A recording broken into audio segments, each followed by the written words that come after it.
10 തവണ അള്ളാഹു ഓർക്കുക, പ്രത്യേകിച്ച് മലഉൽ അലയിൽ എന്നത് വളരെ വലിയ വമ്പിച്ച ഒരു നിഅമത്താണ്. നമ്മൾ പ്രവാചകന്റെ പേരിൽ ഒരു സ്വലാത്ത് ചൊല്ലുമ്പോൾ 10 തവണ അള്ളാഹു നമ്മളെ ഓർക്കുന്നു എന്നത് ചില്ലറ കാര്യമാണോ പ്രിയപ്പെട്ട സഹോദരങ്ങളെ? തീർന്നില്ല.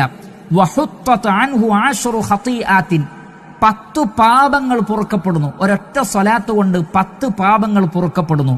വറുഫിഅത് ലഹു 10 ദറജാത്തിൻ, സ്വർഗ്ഗത്തിൽ 10 പദവികൾ ഉയർത്തപ്പെടുന്നു. അൽഹംദുലില്ലാഹ്, അല്ലാഹു അക്ബർ.